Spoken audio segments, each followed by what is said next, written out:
하나님 말씀 봅니다. 하나님 말씀 구약성경 출애굽기 20장 7절 한 절 보도록 하겠습니다. 구약성경 출애굽기 20장 7절 한 절입니다. 112쪽에 있습니다. 출애굽기 20장 7절 한 절 같이 읽겠습니다. 너는 내 하나님 여호와의 이름을 망령되게 부르지 말라. 여호와는 그의 이름을 망령되게 부르는 자를 죄 없다 하지 아니하리라. 아멘.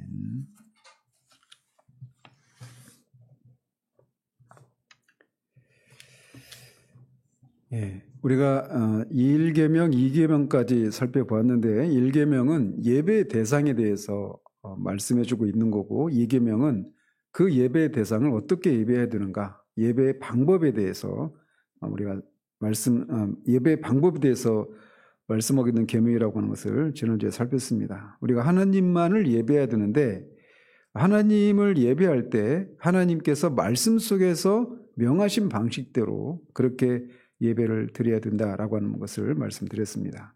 자, 오늘은 그 하나님을 우리가 하나님을 예배하는 것과 관련해서 예배 태도에 대한 계명이 제3계명이라고 할 수가 있습니다. 99문답 같이 한번 읽고 살펴보도록 합니다. 하나님께서 제3계명에서 요구하시는 것은 무엇입니까?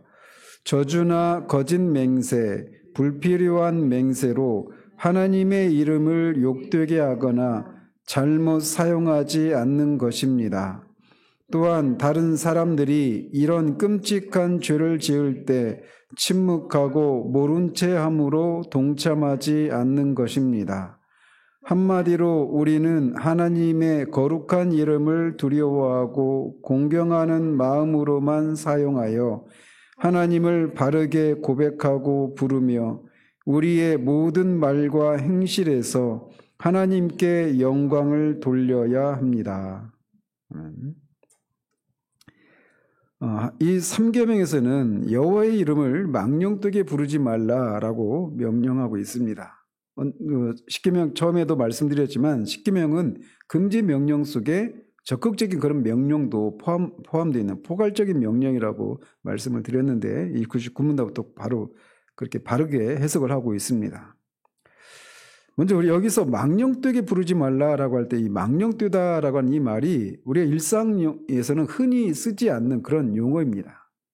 그래서 이제 약간의 어려움이 있는데 이 단어는 성경에서 크게 세 가지 의미로 이 단어가 사용이 됩니다. 먼저는 망령되게라고 하는 이 말은 헛되게라고 하는 그런 뜻을 담고 있는 단어입니다. 즉 3계명은 하나님의 이름을 헛되게 부르지 말라라고 그렇게 명령하고 있는 거예요. 그런데 이 말씀은 결국 어떤 의미냐면 성경에서 우상을 헛된 것이다 이렇게 말을 하고 있단 말이죠.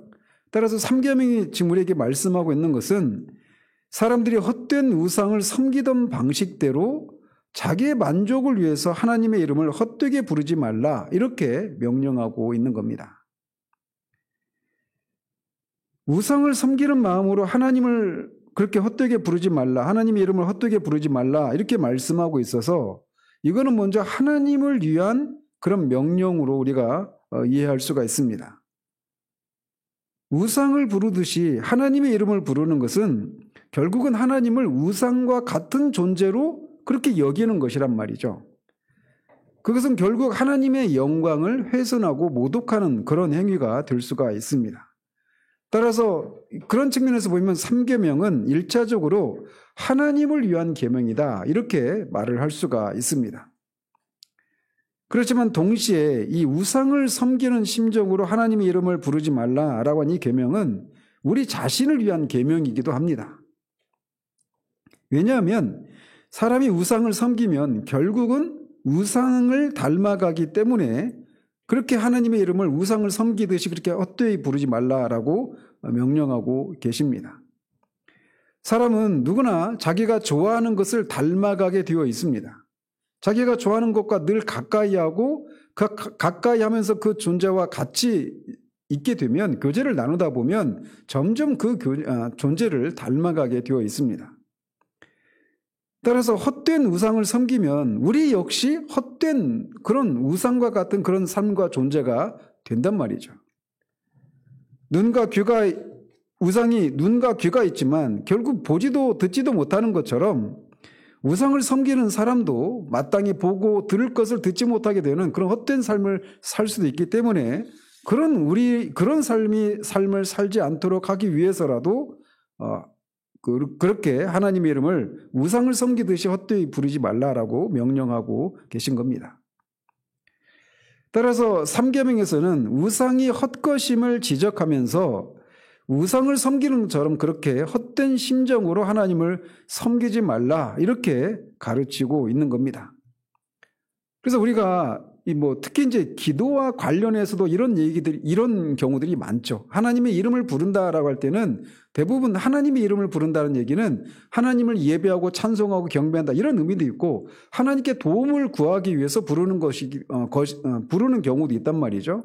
그래서 나중에 이제 주기도문에서도 우리가 살피겠지만 우리가 많은 경우에 기도할 때 하나님을 향해 우리의 도움을 기도할 때 우리가 전에 하나님을 모르고 하나님 없이 살았을 때 우리가 우상을 섬겼던 그때 그 마음으로 하나님의 이름을 부르고 하나님께 도움을 구하는 그런 일이 있을 수가 있습니다. 그래서 우리가 흔히 하나님을 섬기기 전에 하나님을 알기 전에 우리가 일상에서도 늘 사람들이 가지고 있는 게 있죠. 지성이면 감천이다 라고 한 이 생각이 모든 사람들이 가지고 있는 생각입니다. 그래서 우상을 섬길 때 이방 종교, 이교도들이 항상 가지고 있는 거 뭐냐면 그런 정신이에요. 그래서 지성을 다하면 하나님이 감동을 해서 우리를 도우시고 우리의 기도에 응답하신다라고 하는 이런 생각들 말이죠. 그렇지만 여기에서도 말하고 있는 것처럼 하나님의 이름을 부르되 우상을 향해서 이렇게 헛되이 부르는 것처럼 그렇게 우상을 섬겼을 때의 그런 마음과 심정으로 하나님의 이름을 부르지 말 것을 구하고 있습니다. 다시 말씀드리지만 나중에 우리가 이제 바른 기도가 무엇인가에 대해서도 우리가 이제 뒤에서 살필 텐데 우리가 많은 경우에 기도가 하나님을 향해서 헛되이 하나님의 이름을 부르는 경우들이 많습니다. 그런 면에서 우리가 하나님의 이름을 부르는 이 문제에 있어서 특별히 기도와 관련해서 이것들을 우리가 주의할 필요가 있다라는 것이죠. 어쨌든 여기서 망령되게라고 하는 말의 첫 번째 의미는 헛되게라고 하는 그런 의미가 있습니다.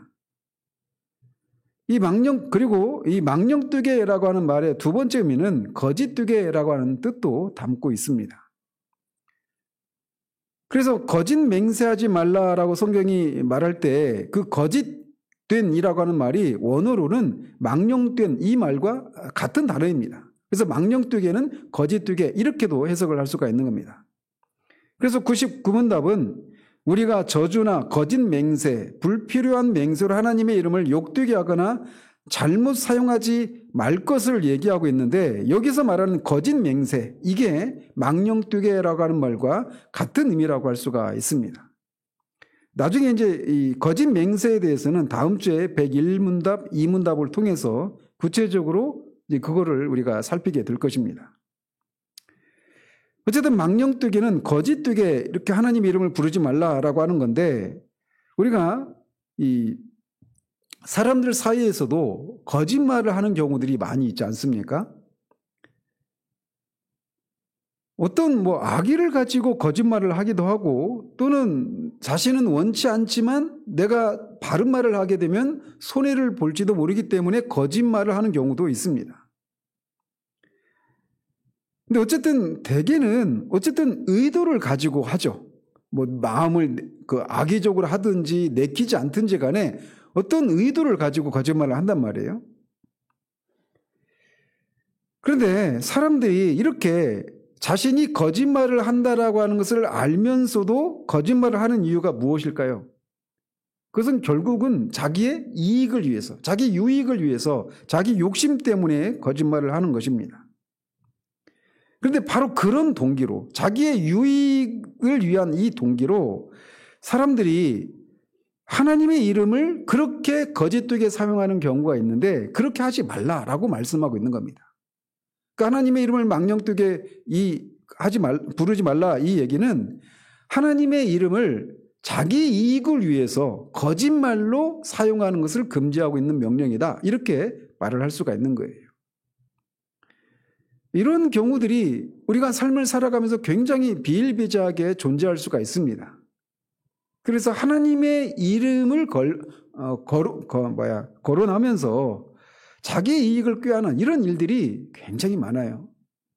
그러니까 특히 이제 어떤 이 교회와 관련된 그런 사업을 하거나 이런 사람들의 경우에 굉장히 하나님의 이름으로 거짓말하는 경우들이 굉장히 많습니다.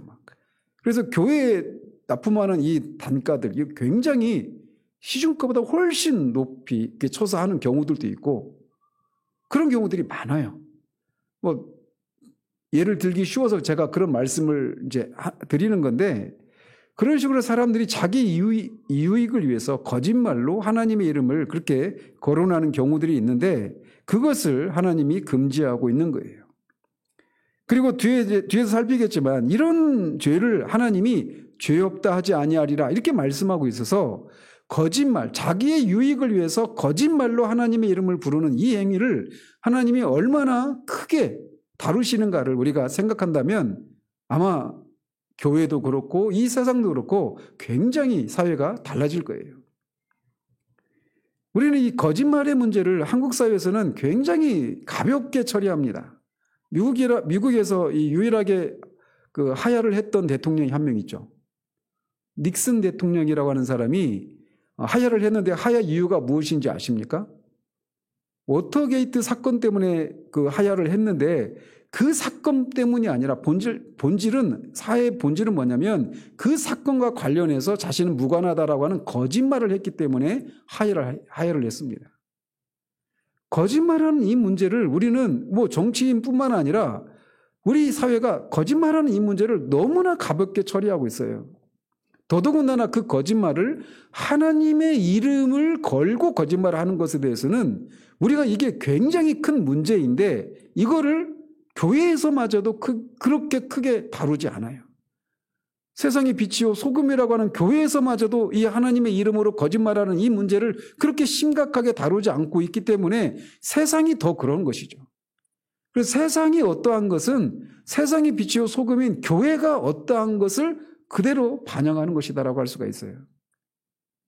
생각해 보십시오. 그리스도인들이 자신의 삶의 자리 가운데서 우리가 700만, 800만, 많게 보는 사람은 1000만이라고 하는데 어쨌든 그리스도인이라고 하는 이름이 걸려있는 하나님의 이름이 걸려있는 사람들이 그렇게 많은 사람들이 사회 곳곳에 들어가서 거짓말하는 것을 금지한다라면 우리나라 굉장히 진짜 이 클린 사회가 될 거예요. 신용 사회가 될 것입니다. 하나님은 이런 하나님의 이름을 거짓되게 부르는 것을 자기 유익을 위해서 거짓되게 하나님의 이름을 부르는 것을 굉장히 크게 진노하십니다. 세 번째로 이 망령되게라고 하는 이 말에는 가볍게라고 하는 뜻도 들어 있습니다. 이 99문 답에서 우리의 모든 말과 행실에서 하나님께 영광을 돌려야 한다. 이렇게 마지막 문장에서 말씀하고 있는데 여기서 영광, 하나님께 영광을 돌릴 때 그 영광이라고 하는 단어가 카보드라고 하는 단어인데 무겁다라고 하는 그런 뜻도 있습니다. 그래서 이 영광을 돌려야 된다라는 말의 반대가 망령되게 한다. 이런 의미예요. 그래서 말씀드린 것처럼 영광이라고 하는 단어가 무겁다라고 하는 뜻이 있는데 이것은 결국은 하나님께 영광을 돌린다. 이 말은 어떤 의미냐면 하나님의 존재의 위엄과 그 무거움을 그대로 있는 그대로 인정한다. 이게 하나님께 영광을 돌린다. 이런 의미가 있는 겁니다. 하나님의 존재가 어미로우시고 위엄이 있는 그런 존재에서 그 무게 있는 존재에 합당한 그것을 인정하는 것, 이것이 영광을 돌리는 거예요. 그래서 우리가 다른 말로는 하나님의 이름에 합당한 존귀와 영광과 사랑을 우리가 돌려드려야 된다. 이렇게 말할 때 다 같은 의미가 있는 거죠. 따라서 망령되다라고 하는 말은 하나님의 이름에 합당한 무게를 인정하지 않고 가볍게 그렇게 사용한다라고 하는 것을 말하고 있는 겁니다. 사람들은 자기의 이익을 쫓아서 마음대로 말해놓고 하나님의 뜻이다 이렇게 덧붙이는 이런 경우들이 많아요. 그런 사례들은 하나님의 거룩한 이름을 그 존재의 그 위엄, 무게를 인정하지 않는 그런 처사라고 할 수가 있는 것이죠. 그래서 하나님의 이름과 관련해서 이렇게 가볍게 다루는 이런 사례들이 굉장히 많아요. 근데 우리 말에는 그런 게 많이 없죠. 근데 영어나 이런데 영어권에 가면 지저스 이런 단어와 섞인 욕설이나 이런 것들이 굉장히 많습니다. 또는 어떤 농담으로 그런 얘기를 하고 그런 사례들이 많죠. 우리도 그런 용어가 우리에게 일상까지는 아니어도 진짜 그렇게 우리에게 그냥 들어와서 우리가 사용하는 경우도 있죠. 오마이 갓 이런 것도 마찬가지고 뉴스 매체도 있는데 이게 우리가 이런 것들에 대해서 가볍게 처리해서는 안 됩니다. 하나님은 그 존재와 위엄과 영광이 무거운 그런 분이시기 때문에 우리는 그 하나님의 영광에 합한 그런 태도로 그분의 이름을 부르는 그런 자세가 필요하다라는 것입니다. 이렇게 망령되다라고 하는 말에는 헛되다, 거짓되다, 가볍다라고 하는 이런 세 가지 뜻이 함께 어우러져 있는 겁니다. 그 모든 것을 금지하고 계신 거예요. 그래서 이 99문답에서는 이 3계명을 해설하면서 저주나 거짓 맹세 또는 불필요한 맹세를 금지하고 있습니다. 그래서 사람이 자기 욕심을 위해서 거짓 맹세를 하는 것은 자신을 위해서 우상을 만드는 것과 같습니다. 그래서 자기 욕심 때문에 입으로 거짓 맹세를 하는 동안 마음으로는 우상을 섬기는 거예요. 거짓 맹세하는 거, 이게 더더군다나 하나님의 이름을 걸고 거짓 맹세하는 이것은 굉장히 우상 숭배를 하고 있는 그런 아주 무서운 죄악이라고 하는 것을 기억할 필요가 있어요. 제가 아까 거짓말과 관련해서 말씀드렸지만 우리 한국 교회 안에서도 그런 게 많아요. 우리 다른 교단이지만 거기에도 그 교단의 가장 큰 교회가 세습 문제로 막 시끄럽지 않습니까? 어떤 교회 있죠. 근데 저는 그 문제의 본질을 세습을 했느냐 안 했느냐 이것보다도 저는 세습을 하지 않겠다고 했는데 한 것, 거짓말, 이 문제에 교회가 천착하지 못하고 있는 모습이 저는 개탄스럽습니다. 사정에 따라서는 세습을 할 수 있겠죠. 사정에 따라서는. 그래서 그 자체가 옳고 그러다 그 자체가 어떤 옳고 그름의 잣대가 될 수가 없습니다. 사정에 따라서는 그렇게 할 수 있고 하나님의 섭리 가운데 얼마든지 그런 일이 있을 수 있으니까 말이죠. 그런데 문제의 본질은 거기 있지 않아요. 하나님의 이름을 걸고 하지 않겠다고 했는데 그거를 어긴 거니까 결국 하나님의 이름을 걸고 거짓말을 한 거란 말이에요. 이런 관점으로 그 문제를 바라보지 않고 있는 교회 현실. 그러니까 한국 사회가 거짓말이 그렇게 정치인들 그냥 빈 공짜라고 하잖아요. 그냥 그런 것을 아주 가볍게 처리해요. 이 거짓말하는 문제, 특별히 하나님의 이름을 걸고 자기 유익을 위해서 거짓말하는 이 문제는 궁극적으로는 하나님의 영광을 훼손하는 거고 모독하는 것이고 궁극적으로 우상 숭배하는 이 죄와 연결되는 그런 죄라고 하는 것을 기억할 필요가 있습니다. 그러면 하나님은 왜 여호와의 이름을 망령되게 부르지 말라라고 말씀하실까요? 여기서 말하는 이름은 단순히 그냥 호칭의 의미가 있는 게 아닙니다. 성경에서 이름은 너의 하나님 여호와의 이름을 망령되게 부르지 말라라고 할 때 그 이름은 단순히 호칭의 문제가 아니라 존재를 가리키는 겁니다. 이름과 존재는 분리할 수가 없는 겁니다. 그래서 우리가 네 이름을 지워버리겠다, 막 끔찍한 말이지만 이런 얘기는 너를 없애버리겠다 이런 의미가 있단 말이에요. 우리가 어른들의 이름을 부를 때도 아이들이 부모의 이름을 함부로 부르지 않지 않습니까? 이름 그 자체는 그 부모라고 하는 존재 자체를 가리키기 때문에 이름은 존재와 뗄래야 뗄 수가 없단 말이죠. 예를 들어서 우리가 성경에서 이 이름은 결국 존재를 가리키는데 신약 성경에서 세례를 베풀 때 어떻게 합니까? 성부와 성자와 성령의 이름으로 세례를 베풀라고 하시죠. 근데 그 이름은 단순히 그냥 호칭을 말하는 것이 아니죠. 그러니까 정확한 의미는 이게 에이스라고 하는 헬라어인데 뭐뭐 속으로 이런 의미가 있어요. 성부와 성자와 성령의 이름으로 할 때 성령의 이름 속으로 세례를 베푼다 이런 의미가 있어요. 그래서 그 이름은 성부와 성자 성령 삼위 하나님 속으로 세례를 베푼다 이런 의미가 있는 겁니다.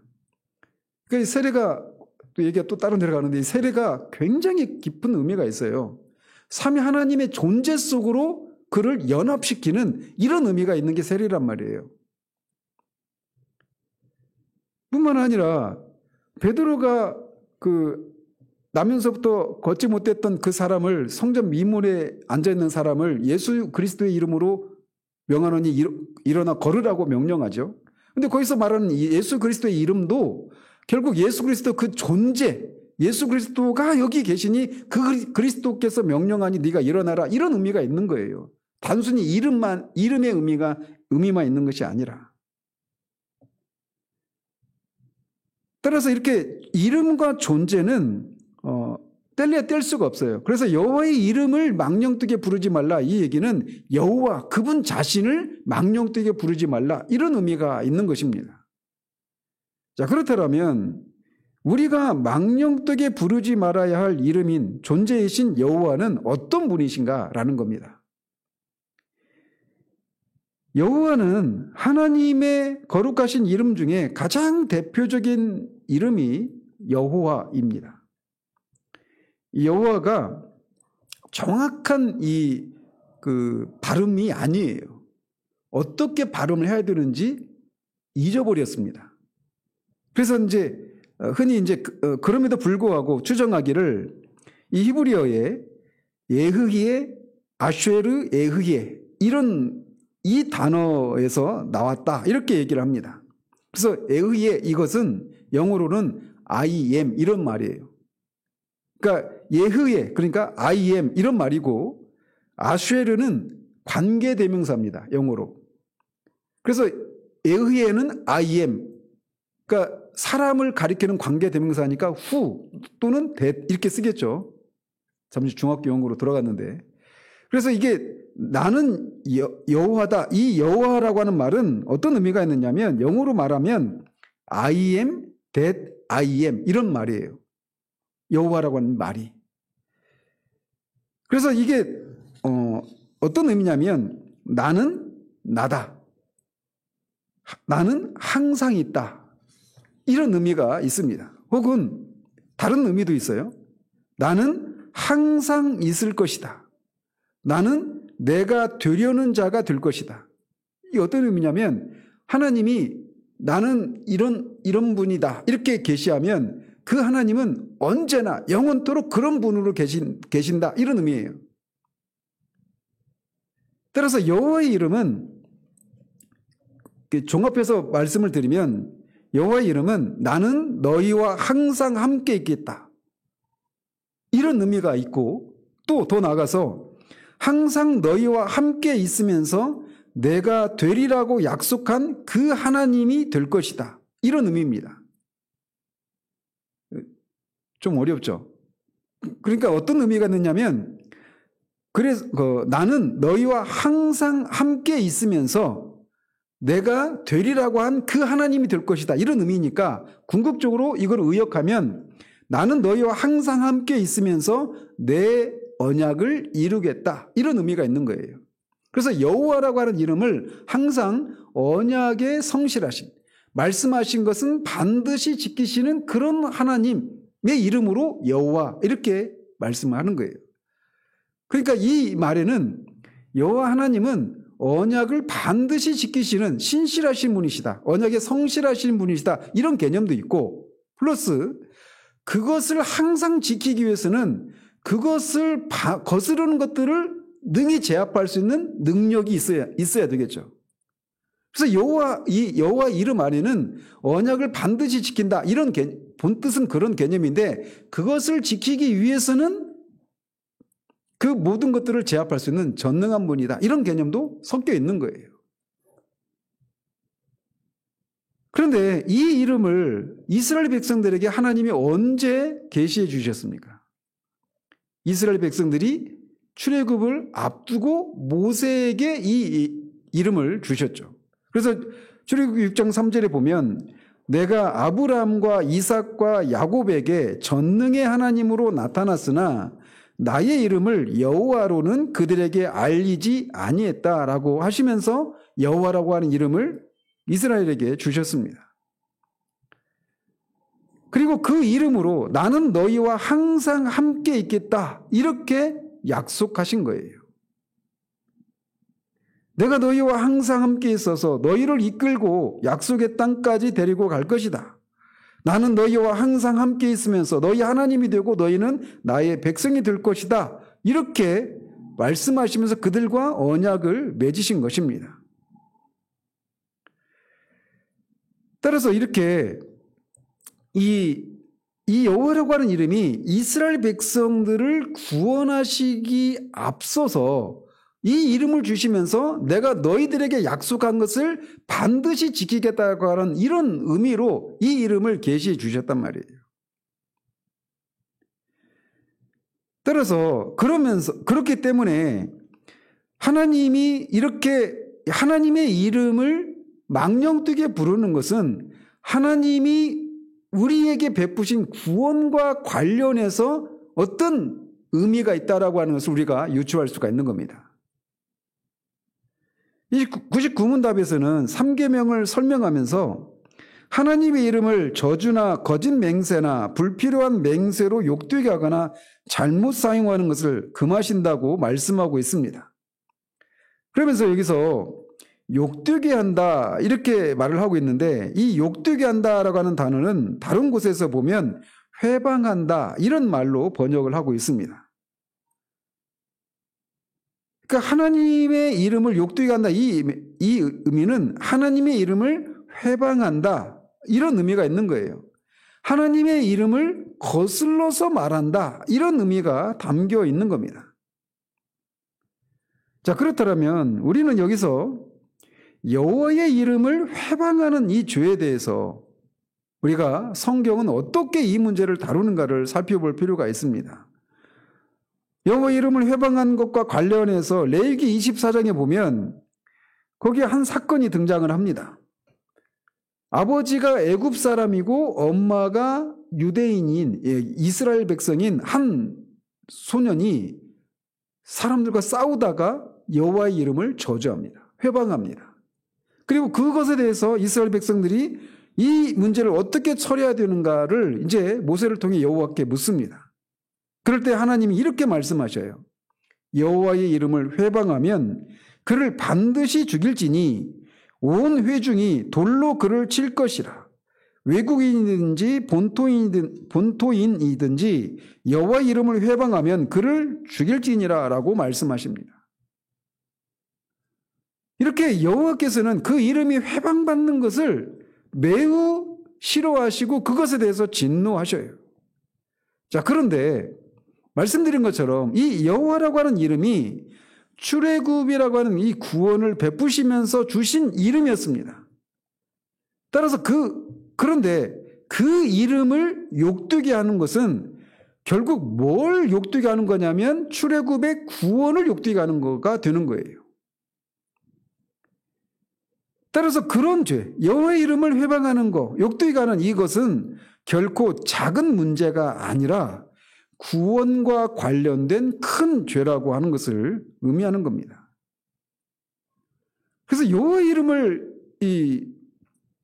욕되게 하고 망령되게 하고 회방하는 이것은 결국은 여호와께서 베푸신 그 구원을 부인하고 거스르는 그런 의미가 있는 거예요. 그렇게 해서 이렇게 여호와의 이름을 회방하는 죄가 구원을 받아들이지 않고 거부하는 이런 의미가 있단 말이죠. 이런 면에서는 신약에서도 마찬가지입니다. 이것과 관련해서 여러분이 퍼뜩 떠오르는 그런 죄가 혹시 생각나십니까? 마태복음 12장에 보면 예수님이 귀신 들려서 말 못하고 귀신 들려서 말 못하고 귀머거리 된 그 사람을 성령의 능력으로 귀신을 쫓아냅니다.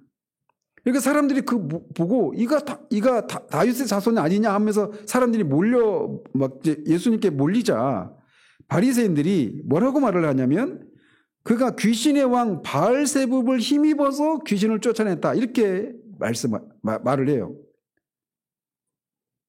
그러면서 이제 뭐 여러 가지 말씀하시고 결국 예수님이 그들을 향해서 자신이 하나님의 능력을 힘입어서 귀신을 쫓아냈다라고 그렇게 말씀하시면서 이렇게 말씀을 덧붙이십니다. 다른 죄는 사함을 받지만 성령을 회방하는 죄는 사하심을 얻지 못한다라고 그렇게 가르치셔요. 또 히브리서 10장에 보면 그리스도의 십자가에 대해서 현저하게 욕을 보이는 사람이 사죄함을 다시 얻을 수 없다고 가르치면서 거기서도 29절에 보면 성령 회방죄를 언급합니다. 하나님의 아들을 짓밟고 자기를 거룩하게 한 언약의 피를 부정한 것으로 여기고 은혜의 성령을 욕되게 하는 자가 당연히 받을 형벌은 얼마나 더 무겁겠느냐라고 말하고 있습니다. 성경은 그리스도의 구원의 공로를 복음을 믿지 않는 자에 대해서 죄사함이 없다고 가르칩니다. 그러면서 같은 맥락에서 성령을 회방하는 사람도 사하심을 얻지 못한다라고 가르쳐요.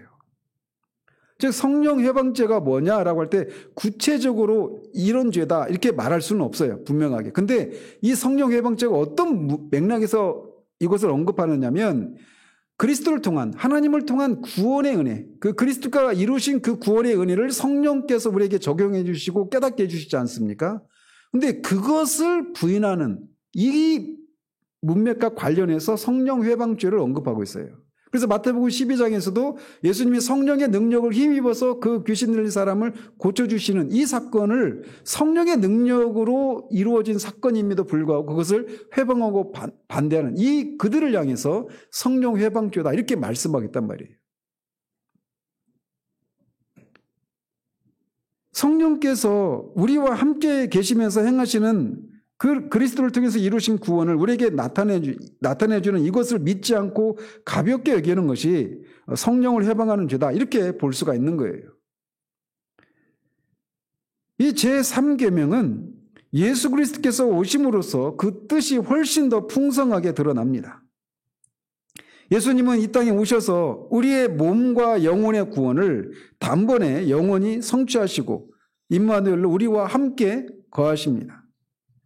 그리고 성령께서는 그 사실을 우리에게 깨우쳐 주십니다. 그런데도 자신의 현세적인 그런 이익 때문에 주님의 이 구원을 가볍게 여기면 그 사람이 곧 성령을 회방하는 사람이다 라고 말할 수가 있어요. 즉 주님의 구원을 가볍게 여기고 자기 이익을 더 크게 여기는 사람은 구원과 무관하다 이렇게 말할 수 있는 겁니다. 물론 이 말이 예수님을 믿지 않는 사람이 다 성령을 회방하는 사람이야 이렇게 단정할 수는 없어요. 그런데 성령을 회방하는 사람들은 그리스도를 통해서 이루신 그 구원을 거부하고 부인하는 이것과 무관하지 않다라고 말하고 있는 거예요. 성령을 회방하는 죄의 핵심은 삼위 하나님께서 베푸신 구원을 적극적으로 부인하는 것에 있다라고 하는 것을 성경이 우리에게 말해주고 있단 말이죠. 그래서 이것을 말씀드리고 싶은 거 뭐냐면 여호와께서 이스라엘 백성들을 구원하셨는데 그 구원을 거부하는 것 이것이 여호와 이름을 회방하는 것 이렇게 말씀드리지 않았습니까? 마찬가지로 성령을 통해서 나타난 구원을 회방하는 것 또 예수 그리스도를 통해서 베푸신 그 구원을 회방하는 것 이 모든 것이 결국은 삼위 하나님을 그들이 베푸신 그 삼위 하나님께서 베푸신 그 구원을 회방하는 것 이런 의미가 있다라는 말이에요. 그런데 이 3계명에서는 나 여호와는 나의 이름을 망령되게 부르는 자를 죄 없다 하지 아니하리라 이렇게 말씀하시면서 그렇게 말씀하셨는데 언급해 드린 것처럼 성자와 성령의 사역으로 이 계명의 뜻, 이 3계명에서 말하고 있는 이 뜻이 더 드러나게 되었다라는 것입니다. 즉 성부 하나님뿐만 아니라 성자 하나님을 믿지 않는 사람이나 성령 하나님을 속이려는 사람 모두가 제3계명을 어기는 것이다, 이렇게 말할 수가 있는 거예요. 그러니까 구약의 출애굽기에서는 성부 하나님을 믿지 않는 것, 하나님의 이름을 망령되게 부르는 것만 3계명을 어기는 것이다, 이렇게 나타났다라면 신약에 와서는 이제 이게 성자와 성령을 향해서도 이렇게 적용되는 그런 계명이라고 할 수가 있단 말이죠. 따라서 삼위 하나님의 이름을 망령되게 부르지 말라라고 한 이 말씀은 매우 무게가 있는 선언이라고 할 수가 있고, 이 죄에 대해서 하나님은 죄 없다 하지 아니하리라, 이렇게 말씀하십니다. 하나님이 이런 죄를 짓는 사람에 대해서 죄 없다 하지 않는다, 이렇게 말씀하신 것은 매우 두려운 그런 의미가 있는 겁니다.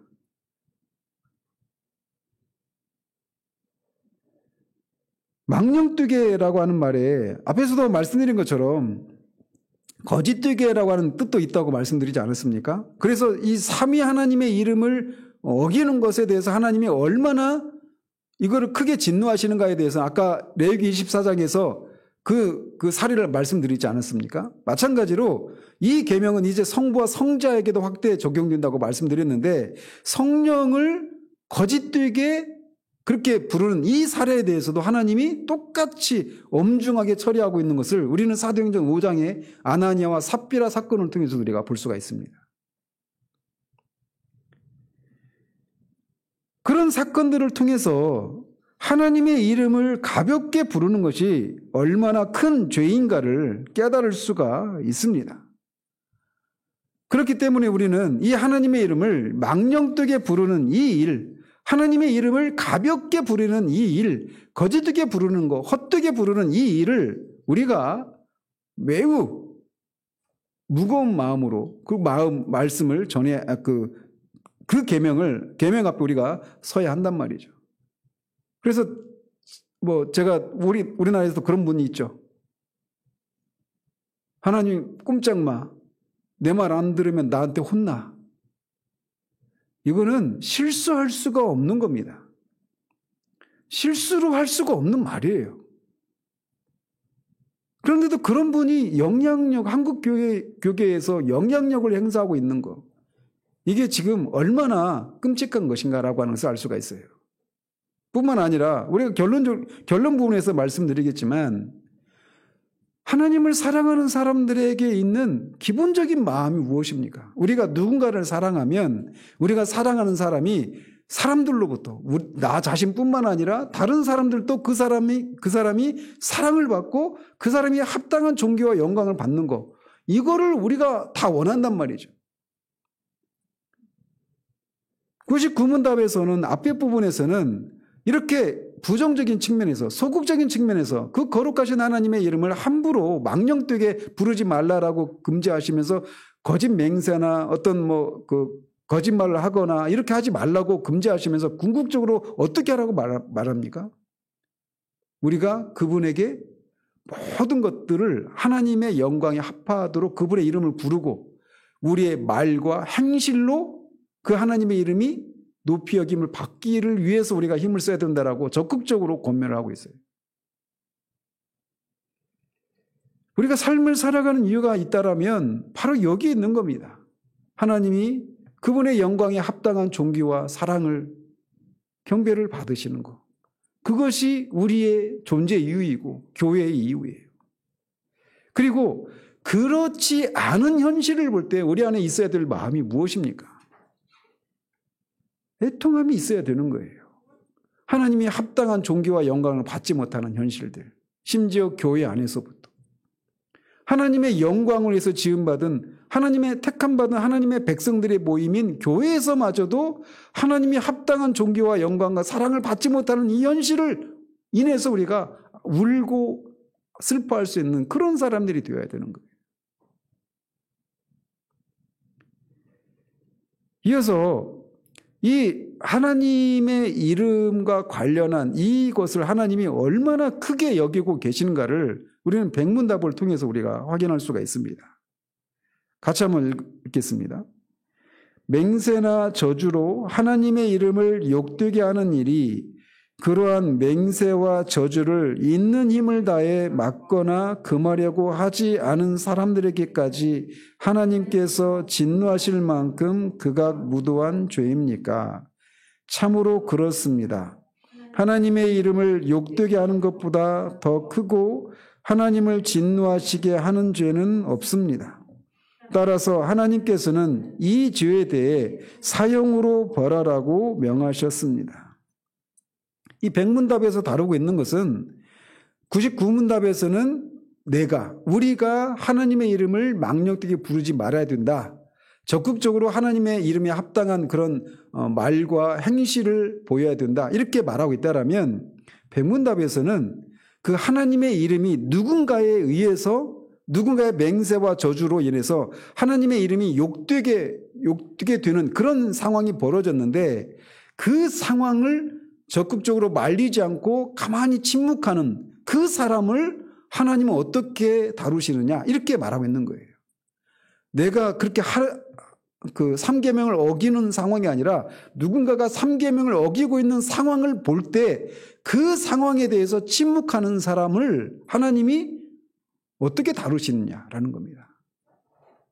보고 있는 것처럼 그것을 있는 힘을 다해서 막거나 금하려고 하지 않는 그 사람들에게까지 하나님께서 진노하신다라고 말하고 있어요. 그만큼 하나님의 이름이 합당한 존귀와 영광을 받지 못하시는 것에 대해서 하나님이 그런 질투하시는 하나님이시다라고 하는 것을 우리에게 보여주고 있는 겁니다. 그러니까 1계명, 2계명, 3계명이 다 궤를 같이 하죠.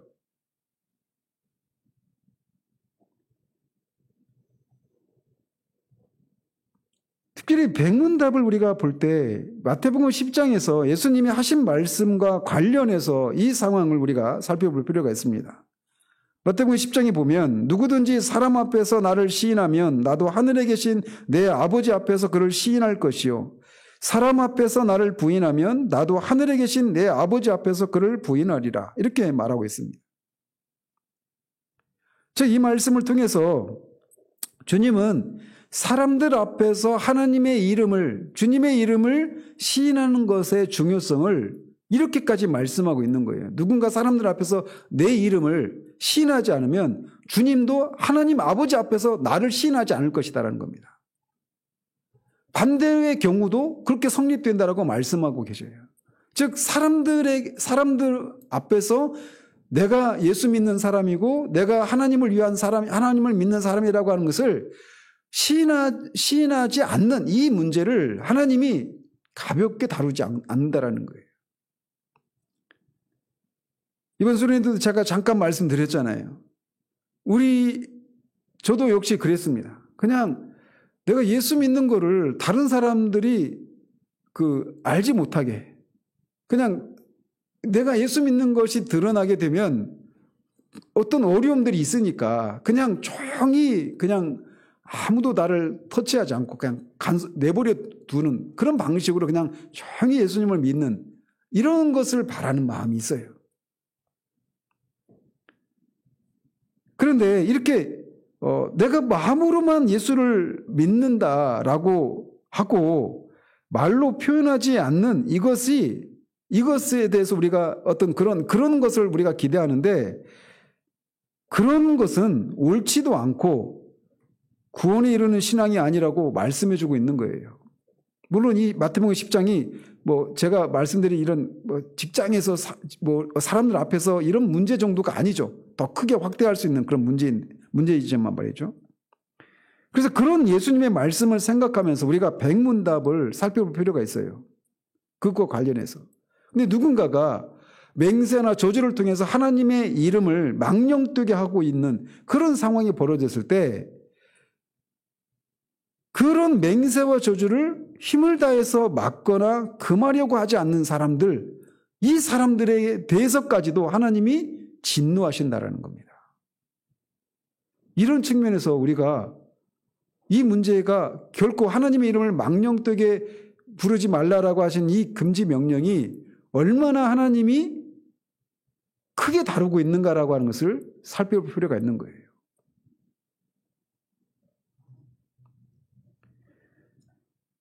(99문답에서도) 그랬잖아요. 침묵하고 모른 채 함으로 하나님의 이름을 망령되게 하는 그 죄에 동참하지 말아야 된다라고 말하고 있죠. 내가 적극적으로 하나님의 이름을 망령되게 부르는 거, 거짓 맹세나 저주를 통해서, 불필요한 맹세를 통해서 하나님의 이름을 망령되게 부르는 그 일을 하지 않아야 될 뿐만 아니라 그런 일을 하는 것에 우리가 침묵하는 것을 통해서 우리도 그 죄에 동참하는 그 죄를 범하지 말아야 된다고 말하고 있어서 99문답이나 100문답에서 똑같이 내가 적극적으로 하나님의 이름을 망령되게 하는 망령되게 하는 것도 죄일 뿐만 아니라 그런 것을 보면서도 그것에 대해서 금지하려고 하지 않는 이것에 대해서도 똑같이 하나님이 진노하신다라고 말하고 있는 거예요.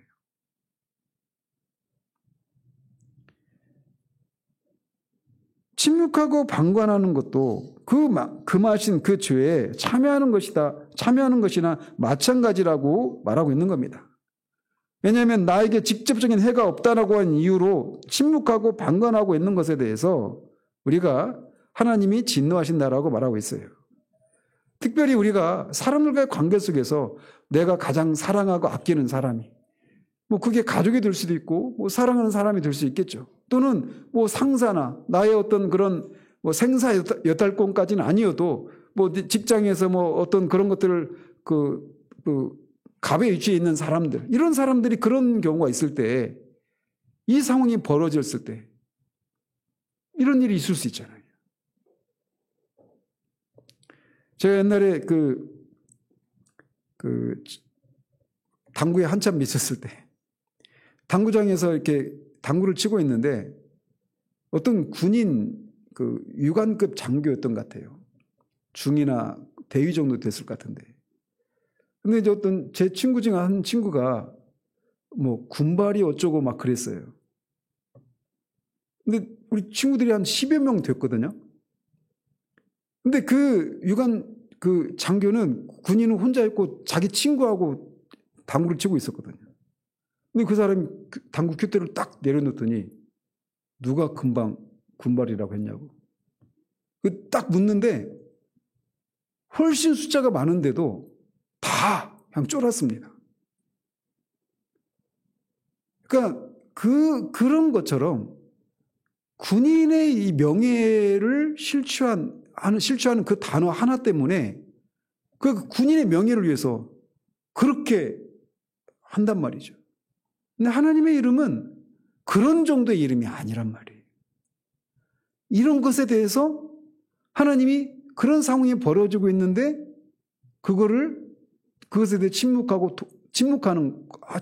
방관하는 것은 그 죄에 동참하는 죄다. 이렇게 말씀하고 있는 거예요. 물론 우리가 모든 상황 가운데서 그렇게 할 수 없는 경우가 있죠. 그래서 백문답에서도 있는 힘을 다해 라고 하는 말을 붙여놓고 있는 겁니다. 어떤 사람이 하나님의 이름을 욕되게 하면 모든 경우에 당장 일어나서 아주 비장한 어투로 항상 심각하게 대응할 수 있는 것은 아니에요. 때로는 상대방이 우리에게 그것을 유도할 수도 있는 겁니다. 누가 사람들이 서로 싸울 때 그 사람을 분노하게 하는 방법이 뭡니까? 그 사람이 가장 아끼는 것을, 소중하게 여기는 것을 건드리는 거죠. 이를테면 남편과 아내가 싸운다. 그럴 때 영린이 뭐예요? 건드려서는 안 되는 게 뭐예요? 부모 욕하는 거죠. 가족 욕하는 거예요. 처가 쪽 가족을, 또는 친가 쪽 가족을. 그건 영린이잖아요. 그죠? 건드려서는 안 되잖아요.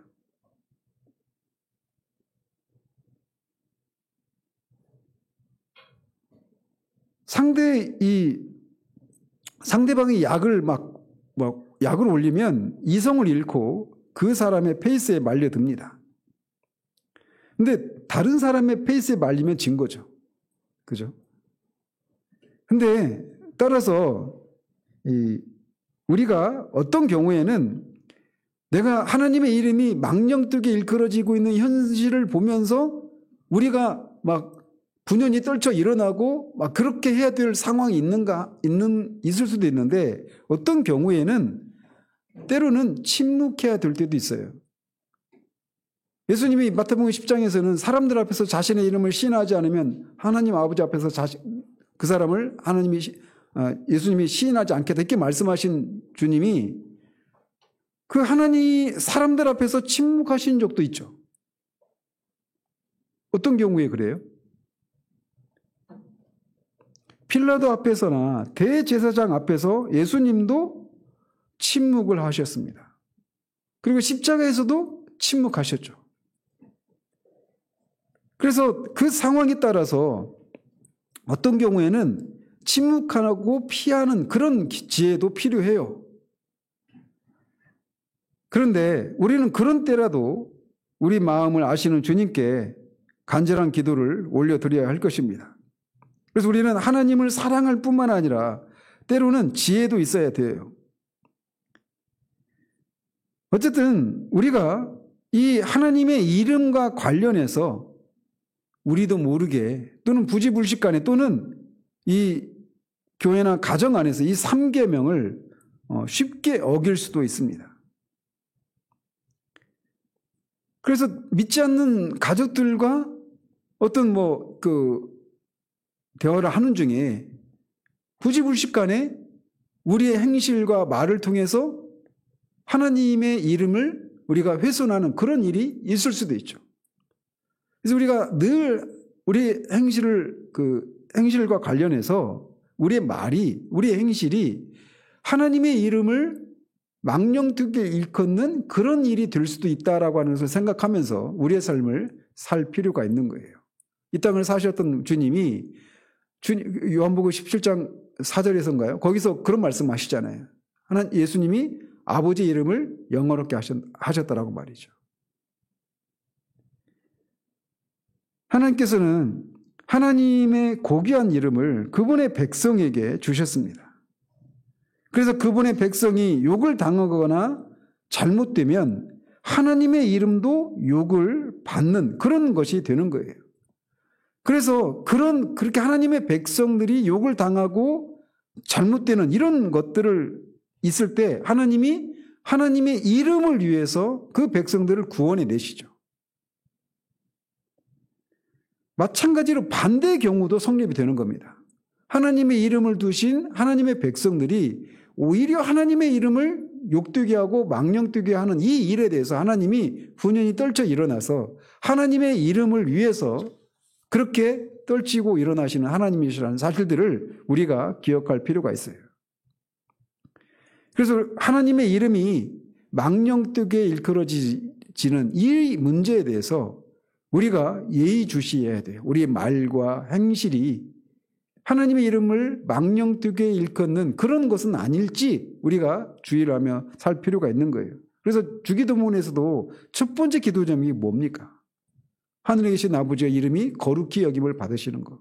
하나님의 이름이 거룩히 여김을 받으시는 것. 모든 이름 중에 구별된 오직 하나님께만 합당한 존귀와 영광이 돌려지기를 위해서 기도하는 것이 기도의 첫 번째 기도의 제목인 것처럼 그것이 바로 우리의 삶의 이유이기도 하는 것입니다.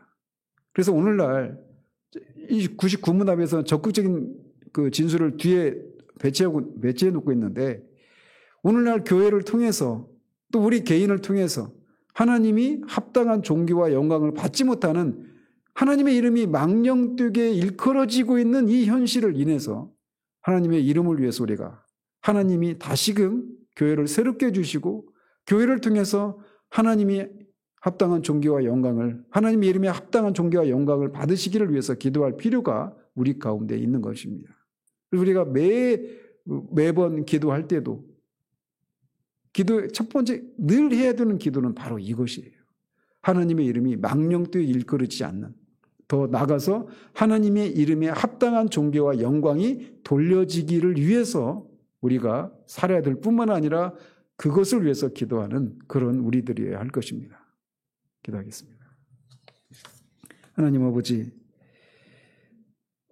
하나님의 이름을 망령되게 부르지 말라라고 하신 이 계명을 우리가 정말 하나님이 그 문제를 이렇게 무겁게 다루시는 것처럼 우리도 이 문제 앞에 진지하게 서는 우리들 될 수 있도록 도와주시옵소서. 우리도 모르게 부지불식간에 하나님의 이름을 헛되고 거짓되고 또 망령되게 걷는 그런 우를 범하지 않을 수 있도록 우리가 우리의 말과 행실에 우리가 주의를 기울일 뿐만 아니라 하나님의 이름이 망령되게 걸어지는 그 현실을 보며 애통해하고 때로는 우리가 그것들을 막기 위해서 행동을 해야 될 때가 있다라면 그렇게 행동을 하는 것을 통해 하나님의 이름에 합당한 존귀와 영광이 돌려지기를 위해서 그렇게 나서는 우리들 될 수 있도록 도와주시옵소서. 오늘날의 현실, 하나님의 이름을 둔 교회의 현실을 통해서 오히려 하나님의 이름이 합당한 존귀와 영광을 받지 못하고 있는 현실을 인해서 애통해하며 하나님이 다시금 교회를 새롭게 해주시고 교회를 통해 하나님의 이름이 존귀와 영광을 받으시는 그것을 위해서 기도해 나가는 그런 우리들 될 수 있도록 도우시기를 원합니다. 예수 그리스도 이름으로 기도합니다. 아멘.